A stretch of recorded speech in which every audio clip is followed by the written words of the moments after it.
Well, welcome everyone. This is Jen Drake from STAR-NY Consortium, and the roundtable today here is sharing online student services in New York and California. I just want to welcome everyone who's here and who's online.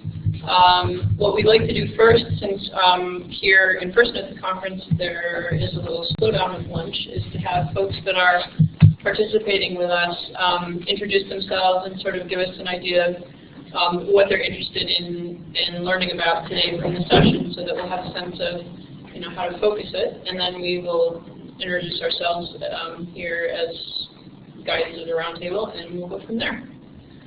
So, would you like to introduce yourself?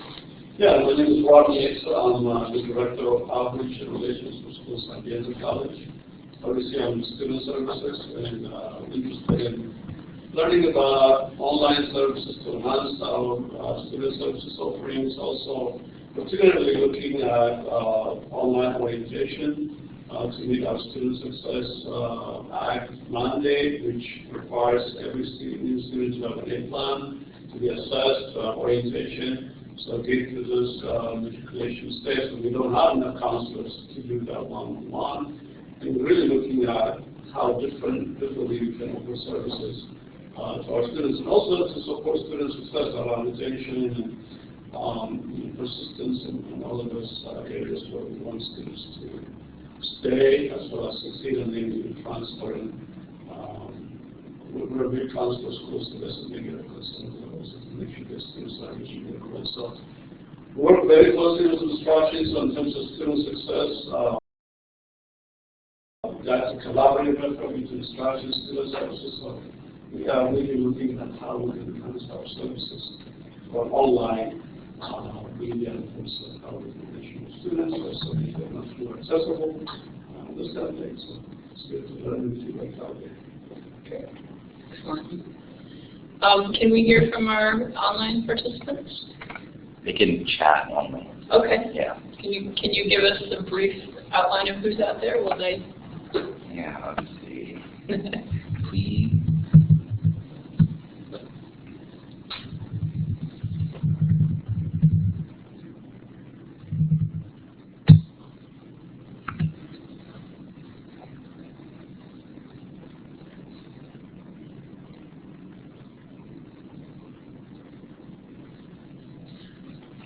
Rob, is your school independent on its own, or is it part of this bigger system, or? We're a two-college district.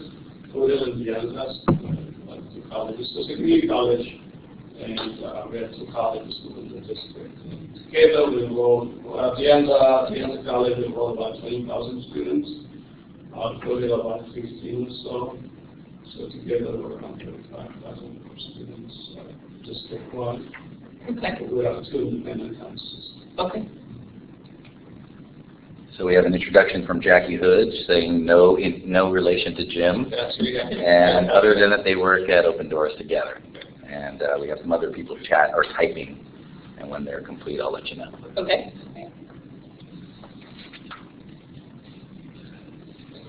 Probably she doesn't want me to change my name. She shares she taught project management and customer support at Foothill. And then sat next to the tutoring center. I don't think tutoring is contagious, but that's okay. You also have Howard Masuda, Director of University Tutorial Center, California State University, Los Angeles. He's interested in what was involved in the startup, including costs and problems you encountered along with possible solutions. Okay.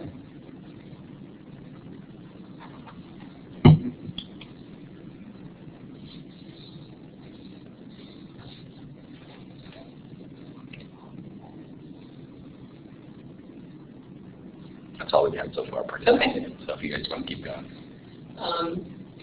Dave, would you like to introduce yourself? Yes, I'm Dr. David Kephart, Director of Academic Research at Link Systems International, but more importantly, Adjunct Professor at the University of South Florida, which is the fun one, too.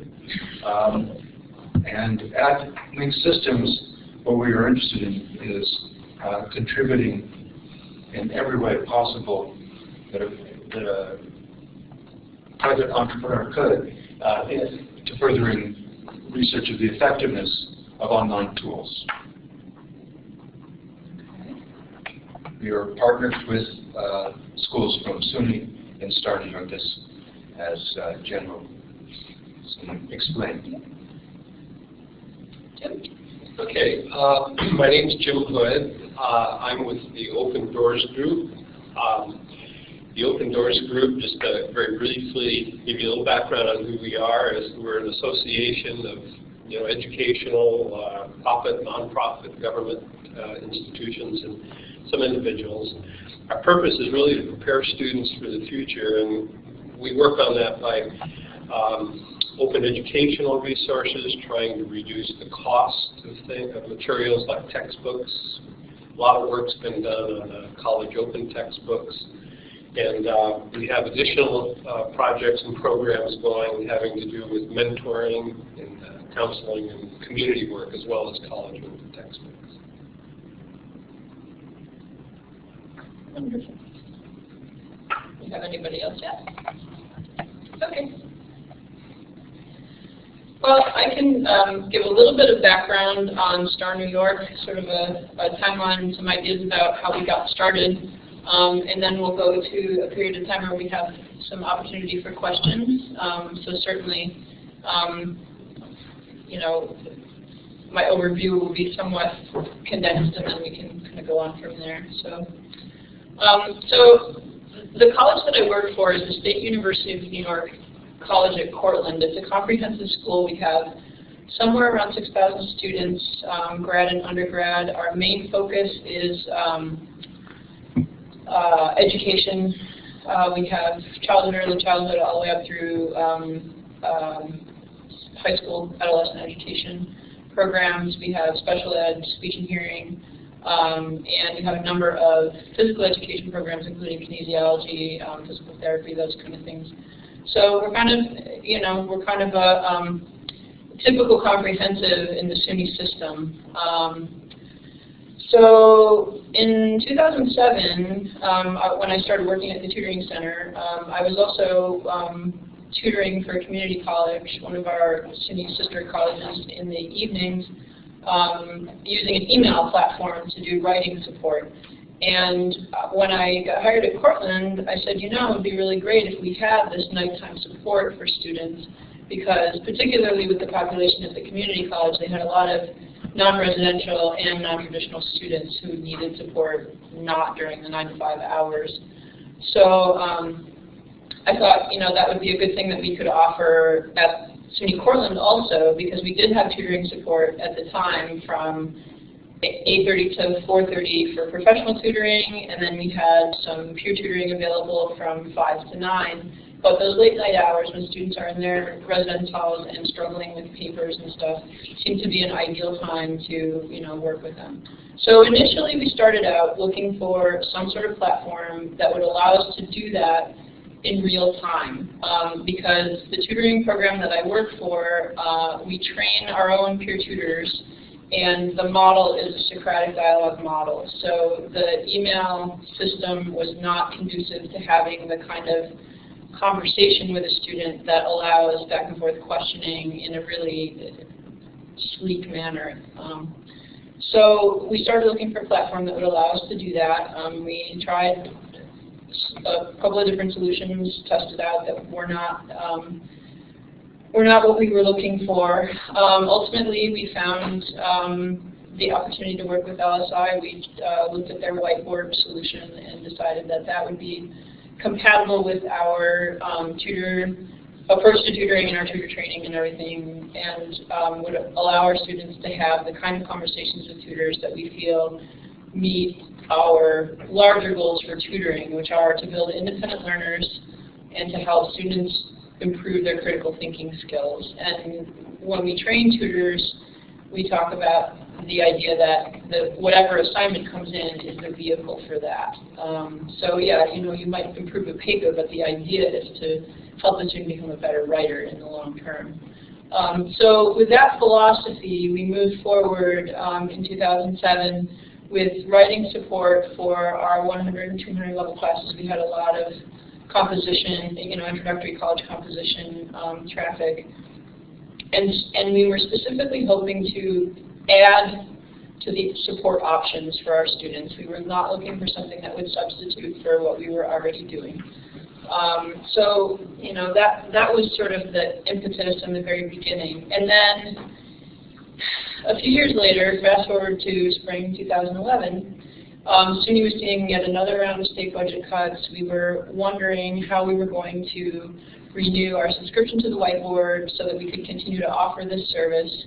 And we were seeing both an increasing demand for support from our students, our new cohorts that were coming in, and we were seeing a lot of movement towards online courses and hybrid courses where students were not necessarily on campus to access the face-to-face services that we offered.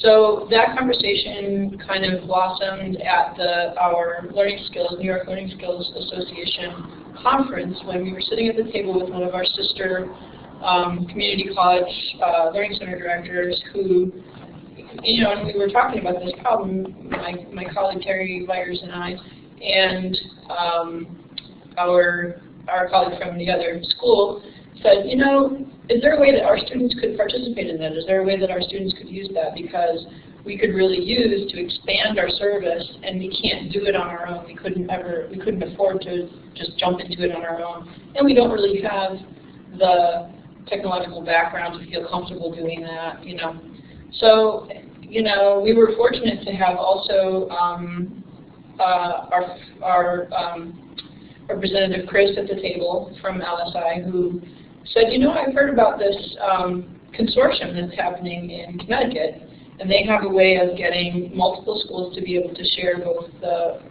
work and the services to offer more support to their students.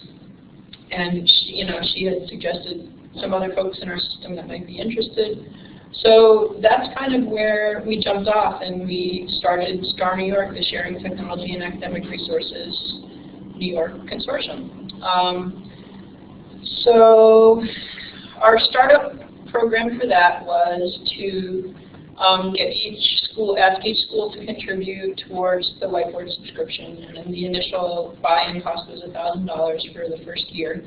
And then we also asked each school to contribute 5 hours of tutoring a week. So initially we had 4 days a week because we had 4 schools to start with. So we offered tutoring online Monday through Wednesday at the time, and then from 7 in the evening until midnight. So it basically covered kind of the sweet spot where students are really looking for assistance when they're working in their residence halls and in the library and stuff like that. And so we were able to offer initially writing support, and then we did expand eventually to offer math. And in order to do that, we had a number of schools who were interested within that first group. So some of us just offered to contribute a second tutor per week, and we ended up starting with 2 days of math a week. And that's been something that's been nice about the consortium, is that the schools really have a sense of helping each other. There are some schools that have offered an extra tutor even if their usage wasn't as high as other schools, because they thought it's good for everyone to have the opportunity to use this service, to use math, to be able to do higher level math or higher level writing. So it's been very collegial and very cooperative in terms of people wanting the system to succeed. So our 2012, fall 2012, we ended up with 7 schools to start the year. We had kind of a scramble. We had a couple come on at the last minute, so the training was a little crazy, but we did it. And we're looking for 2013 at 9 to 10 schools. So it's a fairly quick growth curve. We did, in this most recent academic year, come to the notice of the chancellor of our system, who has created a new word, which is systemness, which indicates what she wants to do with our with SUNY. And she has also come up with this idea of shared services, where campuses are sharing services that had originally been provided separately on the different campuses. And there's a lot of implications to that, but one of the things that campuses were excited about when they were learning more about STAR-NY is that this came not from some administrators saying, oh, I think you should do this, with no idea whether or how it would work, but it came from professionals who work with students every day, who see what they need, and who collectively said, you know, this would be a way to get more students the services that they need, and how do we do it? And then we just kind of planned it from the grassroots up, and that's sort of how it's been growing. So that's kind of the brief historic overview of how STAR-NY came to be, and I would be happy to field any questions about any of the other structural parts or training or anything like that, because I've been part of that. So you have traditional tutoring face-to-face on campuses? We do, yes. So is this supporting and this reaching more students that you normally would not have reached with traditional structure, being the non-traditional students? Or? You know, we don't have a way of counting right now whether students are non-traditional students specifically, but what we do know is that we have because we can see the students that have signed in, we collect in a database their contact information. We can see that we have a combination of students who also use the daytime services and students who have never accessed the daytime services, but in fact come to online tutoring first. For us on our campus, online tutoring through STAR is the only drop-in option that they have. Everything else is by appointment. So sometimes they need, you know, either extra time or they can't get in soon enough because they can leave it to the last minute. So then that's an option for them. I think the other thing that we see is that sometimes students will access STAR-NY first. And we've had this, one of our campuses, Delhi, is a technical campus, and they have found that a lot of times they have students who will access the online services first. They're somewhat shy to go in and go to the tutoring center. But once they have met with the tutor and they find it helpful, they turn up in the tutoring center. And one of the ways we know that is one of the tutors there actually works in the tutoring center. So she would see the name come up in her schedule and be, oh, we worked together online the other day. So it's an interesting combination of online, which is sort of more anonymous, and then this sort of face-to-face connection. Just a quick follow-up. Do you have any student success data yet that you are able to gather that kind of connects to course success or definition of any kind of student success indicators? We have a survey that students fill out. That right now is the primary way that we're trying to get assessment on the student end of the program.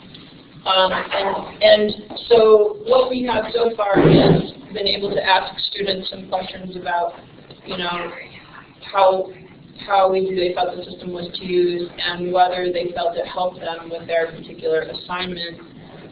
We also are revamping the survey and adding questions about whether they felt like that would be applicable, what they learned would be applicable to other classes. So, and the numbers there have been very high. We had, I don't remember the percentage of students that actually took the survey, but of the students that did, we had 92% said that they found it easy to use and comfortable, and 97% said that it helped them significantly with the assignments that they were working on.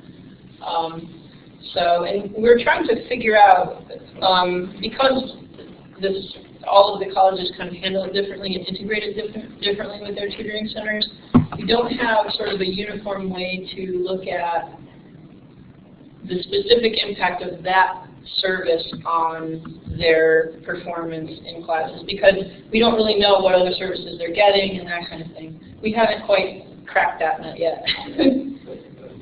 So. How about a question from online? Yes, please. So Howard from our online audience asks, how was the training conducted, online or face-to-face or a combination of both? How long and what is included in the training? And how do you assess the effectiveness of that training?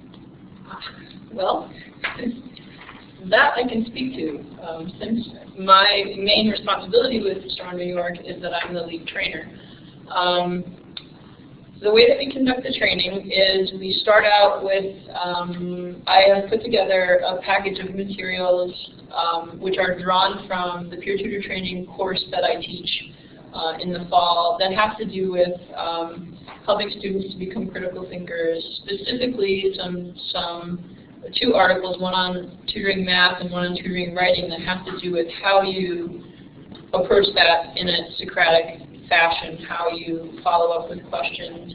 We include in those materials an article on Bloom's taxonomy of learning, which has to do with the different levels of questions that you ask and kind of how you move back and forth between those levels. We actually have one piece of material that I include that gives examples of questions at those different levels and how to move back and forth. We also include some sample sessions with some annotations about places where tutors are really doing a great job extending the questioning and stuff like that. So initially the tutors would get that packet of materials, and after about 2 weeks we will have already set up a couple of training dates, and that is conducted online in the Whiteboard environment. And the reason that we've decided to do it that way is it gives them a chance to look over the materials ahead of time. I ask them to come up with some specific questions about the materials and to think about how those materials either are similar to or differ from the model of tutoring that they have in their mind that they're either used to, or how that dovetails with what they're used to doing or seeing. And then when we go online, I bring the whole group. Usually it's split into 2 groups because not everybody's schedule is mixed. So usually it's 2 groups, maybe 4 or 5 people in each one, and sometimes the campus supervisors will also join. We're actually going to get to the point this year where we're going to require them to join and go through the training if they haven't already, so that they can do that on their own if they lose a tutor in the middle of the semester. So once we go online, I use that online forum. First we practice with the tools, so they get the sense of what it's like to come into the online environment, the Whiteboard environment, as a student who's never used it before, and to try to, figure out how to use it. And I give them some prompts, I give them some little exercises to do, trying the different tools and stuff like that, just so that they get a sense of what it's like to be a student starting out in that environment, because I think it's really important for them in terms of creating a constructive learning environment there, to know that, to have that sense, not just because somebody told them, but because they did it. And then we move on to using that Whiteboard forum to have a discussion about the materials themselves. And I'll usually come up with 2 or 3 guiding questions and then ask students to pose their questions about, whatever of the pieces of reading material they are most, concerned with or stirred up by. And so usually the sessions go about 1.5 hours to 2 hours, sometimes shorter if there's fewer people. So that's kind of our initial training, and then I'm accessible to them via email if they have questions after that. I go on with each of the tutors the first evening that they go on as the tutor, and I just observe, and I can give them, I can reach them on the phone if they get stuck and they need a little prompting. Usually I just observe, and then we'll look at their archives afterward, because one of the nice things, and one of our favorite things, in fact, about the Whiteboard platform is that it has an excellent archiving system. So I can actually look at exactly what happens both in the chat log and the Whiteboard. And now, an opportunity which I didn't have last year is there's actually a way to play the entire session back, so you can see not only what happened, but the sequence in which it happened and the time gaps and everything. So you can really get a sense of what's going on. So I use that direct observation and then looking at the archives to, in the first 2 or 3 weeks of the semester, kind of give each of the tutors some feedback in terms of, what they're doing, sometimes looking at specific sessions and saying, well, looking at your training materials, where did this go sideways, or how might you have done this differently, or asked different questions to extend the student's learning, rather than getting worried and panicky and explaining things, which does sometimes happen when they get a little antsy in that environment at first sometimes. So that's the way that we do the training, and do kind of ongoing development. And I guess assessment is really rolled into that in terms of what the tutors are doing, just because I can give them direct feedback and kind of guide them, you know, in whatever direction we need them to go in. So. Great, thank you. Yeah. Welcome. Hi. Okay, good. I just finished reading the question. Okay. I was just checking if you guys are for profit or not. I'd say software and that.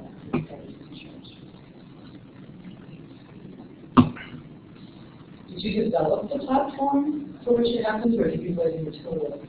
We are utilizing the tool. I'm actually from a public education institution of the State University of New York system, and the STAR-NY Consortium is a collection of schools from the State University system in New York that have gotten together to offer tutoring to their students in the evenings using the Whiteboard platform that we purchased from LSI. So that's kind of the connection there. Yeah. Schools in the state system, in California, I know we have the 3 colleges, but each district, even within the district, each college has different practices in terms of prerequisites, even assessments, score cutoffs, and all that are very different. So, are all these schools on the same system, or are they? We have community colleges, we have comprehensive colleges, and we have university centers in our system. And actually in the consortium we have each of those, and we have an ag and tech school, which there aren't too many in our system, but we do have one. So, and they are, the community colleges do placement testing. The comprehensives are not allowed to do placement testing. We technically do not offer remediation at the comprehensive or at the university centers. So it's kind of interesting. I mean, obviously we do that. We have to because they need it, but officially we don't. So, how are you able to build this collaboration across all these different schools? Well, together to agree on something. That's usually the challenge. Yes. Well, I think the biggest point of agreement was the model for tutoring, because everybody was looking for a way for students to get more support, particularly in the evenings. That surprised Terry and I quite a bit, because we expected that one of the most difficult things would be to decide on the days and the times. And there was no question. When we said, well, we've been doing 7 to 12 Monday through Thursday, everybody was seeing that as a period, you know, a really kind of important time period. And interestingly, I can't remember where I saw it now, but I did see some research saying that that seems to be the peak use time for a lot of the 24-hour services as well. So that was kind of you know, lucky coincidence. But in terms of the collaboration between the different schools, this idea of helping students become independent learners and you know, focusing on building their strength as critical thinkers really seems to be what drew a lot of the participants into our system, because they liked the training that was happening. And the decision was with the initial 4 schools that because we already had a training program in place, and a lot of the other schools didn't have training programs for tutors, or they had, you know, a couple-hour training and an observation or something, whereas we have a 2-credit course that we teach in the fall semester. And our tutors are actually certified by the College Reading and Learning Association once they finish the course. So the initial decision with the first 4 schools was that we have a training program in place that seems to work well. We'd really like to continue that. So that's how Cortland, you know, offered training as part of what we were doing to get this thing started up. So the training and administration is housed at SUNY Cortland. And that seems to be, you know, the unifying factor. I guess in terms of, you know, we have right now math and writing, writing across the curriculum up to the 400 level, and then math through, basically through the 200 level. So it's through, I think, the first level calculus stuff, and then some of the tutors actually can help students with math for the chemistry classes and stuff. But then one of the things we had to decide recently was wanting to add a third class, since we're having some more schools come on and we'll have more tutors available. And it was interesting, the conversation there, because that's when the different priorities really came out. We would have said chemistry hands down, and we had a couple other schools that were feeling that way, but ultimately the decision was to offer accounting, because we had more schools that had that as a basic part of a lot of their courses that students struggled with. So, yeah. What is the cost to the institution? The institutions that join the consortium, they right now the cost is $1,000 a year, which goes towards the subscription to purchase the platform that we use, and then each institution offers a tutor for 5 hours a week, so it's 1 5-hour shift. And we've had a number of institutions, because we wanted to add more coverage, offer a second tutor, so it's between 5 and 10 hours a week of tutoring that they offer. And that cost varies depending on what they pay their tutors. I mean, some institutions use peer tutors that are trained and certified. Some use, adjuncts or professional tutors. So that cost is really dependent on the institution. And does the price go down if there's more tutors being offered in terms of collaboration? Does the price more for the actual supporting things for the platforms, or just something that you purchase initially? It's the purchase. It's the initial purchase. That's basically what we look at when we set that price. And at some point, we may have to look at administrative costs as well, because right now our college has rolled most of my training duties and my colleagues' administrative duties into our professional obligations. But as the consortium grows, that won't continue to be possible. So there will have to be some other way of doing it. And one way that we're approaching that with training, now that we're getting bigger, and with quality control, which is really important, is that we're going to start a quality control team, which would be myself leading it, and then a couple of the campus supervisors have offered to read some of the transcripts and then collaborate with me to give feedback to the tutors and kind of stay on top of that. So we may do something similar with some of the administrative duties as well, just to keep it as low a cost as possible for the schools that want to enroll. We really want it to be supplemental and additional to what other services they're able to offer. So then at 1,000 a year is ongoing, and then you share tutors. That's great. Yep. Yeah, it's been really interesting. So right now, how many universities, city universities are also? We have one of our university centers. City System has 4 university centers, and one of our university centers, they don't have centralized tutoring the way my institution does. They have a number of different departments and schools, all of which have their own sort of support networks. But the place that we joined up with them is they have an Office of Academic Support for Residence Life. So specifically that offers tutoring in the residence halls. And that person, the person who heads that up, was very interested in getting involved in this, and she's been wonderful. And then there are some other institutions as well. We do. We have, I'm going to mess this up, either 3 or 4 community colleges. Yeah, quite a number of community colleges that were very interested in getting involved. One of the things that kind of I was thinking about when we first saw this is the timing of it. It's good that we're 3 hours apart, because students study at all hours times, and so you have that ability to offer services at a weird hour.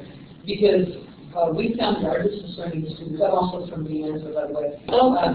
We have our distance learning students are on from 11 p.m. to 2 a.m. That's like the hot time. So I'm thinking, there's those people that stay at ball night that are sitting there, but they're on the East Coast. They'll get help from our kids who are wide awake and alert on the West Coast. And I'm just thinking, there could be an advantage to having partnerships with a 3-hour difference. That's what actually drew me to this. I was like, that'd be good, because students want to study at different times or do certain activities at different hours of the day, you know. The early bird can be tutoring the late bird almost, or vice versa. Right. That's interesting. We have about 10 minutes left, but there's a question here. Okay. I would like another hand. Howard asks again, are there any problems where the students at one institution use the tutoring more than others, limiting the amount of tutoring students at another institution? Which groups use that? That's a great question. So far, we have not run into issues of exceeding our sort of cap in terms of what the tutors are able to do. We've definitely been very busy more at certain times in the semester than others, but so far there hasn't been that problem too much. We have noticed in terms of student usage that it does take some time to build usage at each of the new schools. To some degree, that's a factor of what kind of advertising they put in place. To some degree, it's a factor of where their link is put. We have one school who's been using it for a couple of years. The first year or two, they had pretty good usage, and then all of a sudden it dropped off. And it turns out that their link got buried like 4 or 5 clicks further into their LMS, and the students were just like, they just never got there. So we've been kind of working with that. We have one school who actually didn't have a link published. They were emailing it to students. So we're working on, there's a lot of different factors. We find one of the best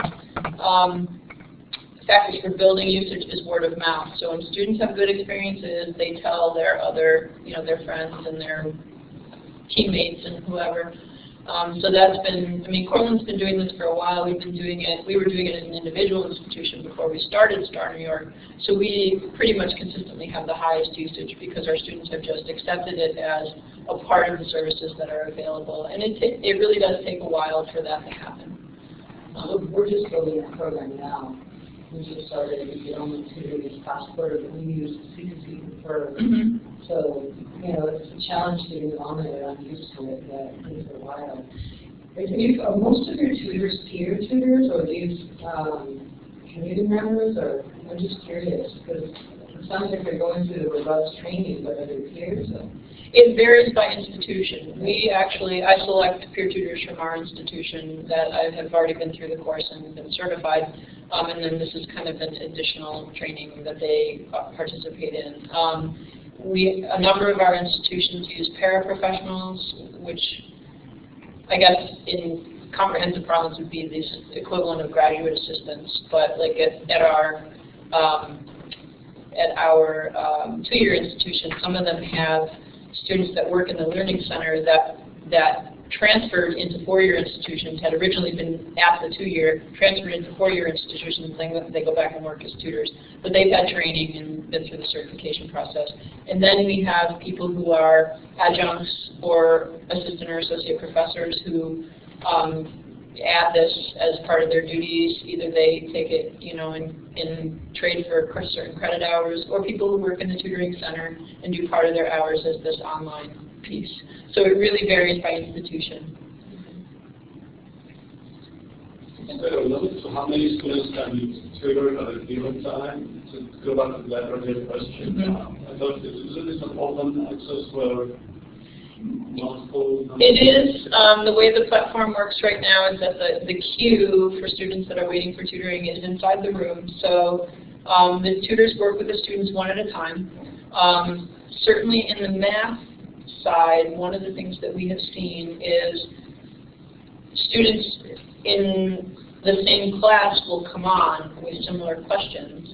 And so sometimes the tutor will work with one of those students, and the students that are waiting in the queue will see, well, yeah, and when I send them an email saying, we saw you were in there, but you didn't work with the tutor, what happened? They'll say, oh, well, the conversation that I was watching sort of got me thinking about how I needed to work on this question. So it kind of reaches some students indirectly as well as the direct service. And certainly with writing, a lot of the questions that we're seeing with writing now have to do with citation. And so if that's what students are waiting for, often they'll see that. But it is, it's a one-at-a-time thing. And yes, and the tutor will just let the students know, you're second in the queue, it'll be about X amount of time. We set a 50-minute limit on how long the tutor works with the student. if there are people in the queue. If there's no one waiting and they want to go over that, they're on anyway, so you just assume have them working with somebody. Are the sessions recorded? LSI is a wonderful archiving system. Yes, I can. That has been a huge part of our training and tutor development, as well as our quality control. And that's one of the reasons that we chose this platform. They have archiving of chat log. So the whole, because it's a chat log and a whiteboard that work kind of in parallel with each other. Archiving of the chat log where it shows the tutor and the tutee in different colors, each of the tutees in a different color, so you can see the back and forth conversation step by step. Archive the whiteboard as image files, so the students can't just go in and accept changes to a document like they might do on a Word document. They actually have an image of what they worked on with the tutor, and they have to go into their own document and actually fix it. And then now they have even added a new feature where we can play back the session in real time. So I can go in there and watch a session develop and see the time between different responses and stuff. There's no video? We're not using video or voice right now. We're actually using voice? Nope, we're using just the chat and the whiteboard session, so it's text and image. And interestingly, we've had a number of questions from both tutors who have used other systems that have video and voice, and from people who have been interested in the system as to why we don't do that. And in part, initially when we started, it wasn't affordable for us to do that, and we were concerned that a lot of our students don't have really up-to-date technology, so we had no control over what was going on their end, and we were concerned that they'd spend more time trying to figure out how to get that to work than they would actually doing the tutoring. But one thing that we found pedagogically that's been really great about having just the chat and the whiteboard is that it really slows the conversation down, and it helps the tutor really focus on asking questions rather than just answering a barrage of questions from the tutee. It kind of paces the conversation in a way that we find is really conducive to the Socratic style of tutoring that we are, pretty committed to at our institution, and through the consortium. That's one of the reasons we are doing the training. So.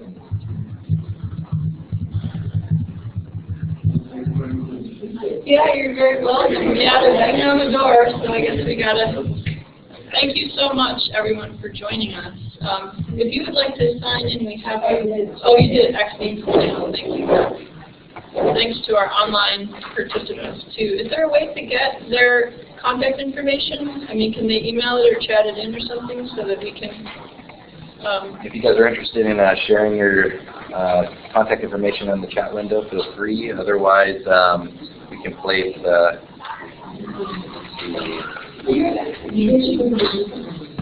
looks like they're typing in a little bit here. Okay. Is that something that we could copy and just put on the flash drive? Or?